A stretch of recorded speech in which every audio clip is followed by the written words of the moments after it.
The snow fell like quiet confessions from the sky, soft, slow, and impossibly gentle, as if afraid to disturb the heaviness pressing on Victoria Sterling's heart. She sat alone on the park bench, the world muffled by winter, her elegant cream coat dusted with flakes. To anyone passing, she looked flawless, CEO of Sterling Media, 35, powerful, beautiful, polished. The kind of woman people admired from a distance and envied up close, but inside, she was collapsing in ways no one could see. It was her birthday. 35 years of achievement, decisions, and control. And yet she'd celebrated alone, blowing out no candles, receiving no calls beyond business ones. Her father was retired in Spain. Her colleagues feared her. Her friends, well, she didn't have any left. Work had swallowed them. Work had swallowed everything. She stared at the snow, wondering if success was supposed to feel this empty. Then a tiny voice broke the silence. "Excuse me, ma'am?" Victoria looked up, and the universe shifted. A small girl stood before her, 5 at most, blonde hair in a messy ponytail, a too big brown coat hanging off thin shoulders, and a worn teddy bear clutched in her mittened hand. Her eyes, big and blue, held an old kind of sadness, one Victoria understood too well. "Are you sad?" the child asked. Victoria froze. No one ever asked her that.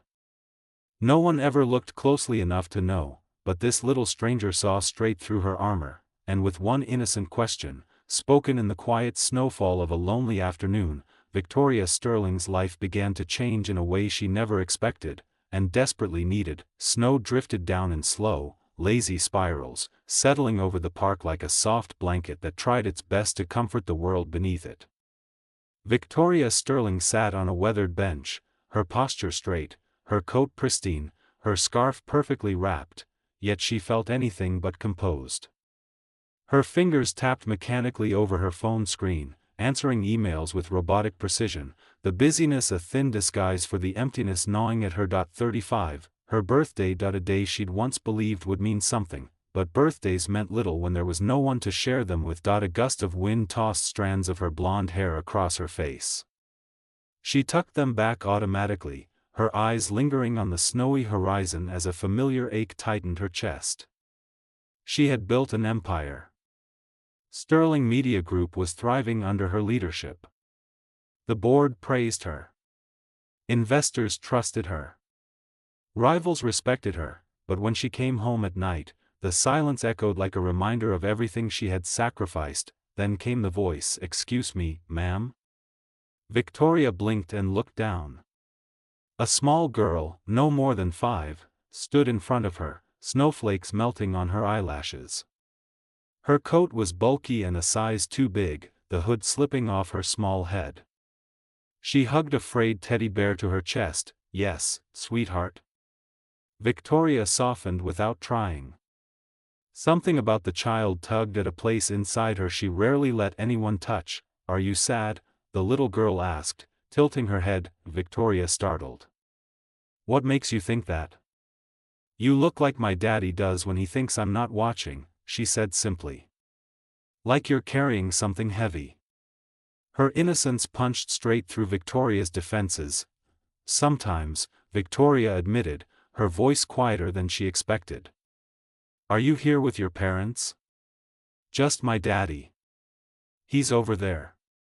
She pointed to a man on another bench, deep in a phone call, rubbing his forehead as though fighting back exhaustion. The girl looked at him with understanding far beyond her years.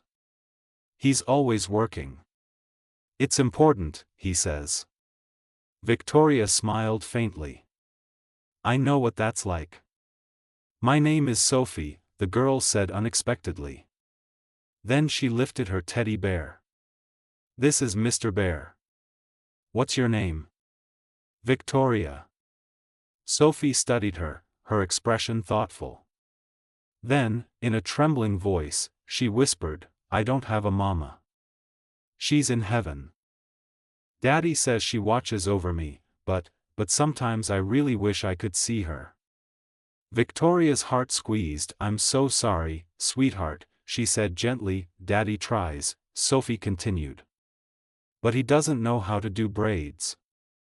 And sometimes I just want, she trailed off, then looked up, eyes hopeful and fragile. Ma'am, can I spend a day with you? Victoria blinked. What? Just one day. You could be my mama for a day. We could do girl things. I promise I'll be good. The raw ache in the girl's voice nearly shattered Victoria. Sophie, please. Softer this time. Smaller, Victoria swallowed hard, fighting tears. She looked at the man on the bench, Sophie's father, still drowning in stress, unaware of how lonely his little girl felt.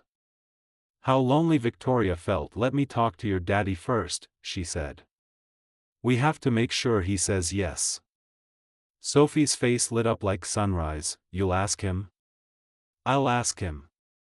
The girl grabbed her hand, tugging her toward the tired man. As they approached, Victoria overheard him speaking into the phone. Frustration and weariness mingled in his tone. I can't do 16-hour days anymore, he said.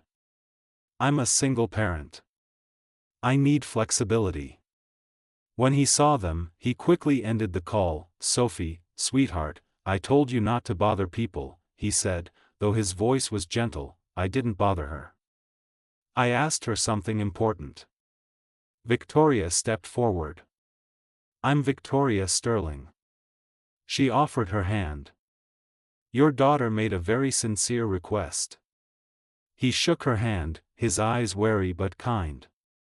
James Wilson. What kind of request? She asked if she could spend a day with me, to have someone to do girl things with. She told me her mother passed away. Pain flickered over James's face. Sophie, honey, you can't just ask strangers. She's not a stranger anymore, Sophie insisted. Her name is Victoria. She's lonely like us. Maybe we could all be less lonely. James looked torn. Miss Sterling, that's incredibly kind, but we can't impose. You're not imposing, Victoria said softly. Then, surprising even herself, she added, Anne. I think I need this as much as she does. Something in her tone must have reached him. His shoulders eased. Can we sit and talk? They did. Victoria explained her life, her career, her loneliness, her desire for something more. James shared his struggle to balance work and parenthood, his failures, his exhaustion, his love for Sophie. What if, Victoria suggested hesitantly, this wasn't just one day?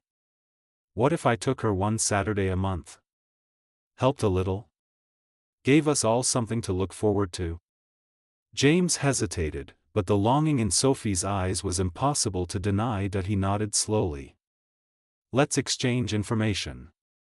We can take this step by step. That night, James called. Their conversation lasted an hour, careful questions, honest answers.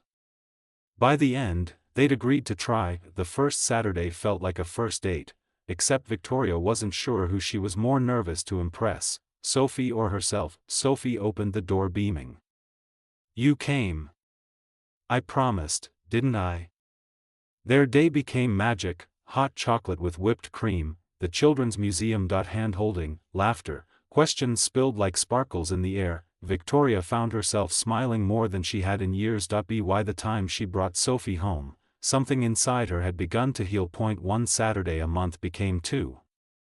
Then every weekend, Victoria learned to braid hair, learned which cartoons Sophie loved, learned that the little girl loved bee-shaped cookies and hated carrots. She also learned that she herself had room in her heart she'd forgotten existed. James, too, changed. He smiled more. Slept more. Worked less. There were nights Victoria stayed for dinner, nights they talked until Sophie fell asleep on the couch. Then came the kindergarten mothers and daughters tea party. Would you come? Sophie asked shyly. You're the closest thing I have. Victoria went. And the pride in Sophie's eyes nearly brought her to her knees. Later that night, after Sophie went to bed, James took Victoria's hand across the dinner table. "You saved us," he whispered. "Both of us." Victoria felt tears gather. "You saved me first." James held her gaze. "I'm falling in love with you, Victoria." She let the tears fall. "I love you too."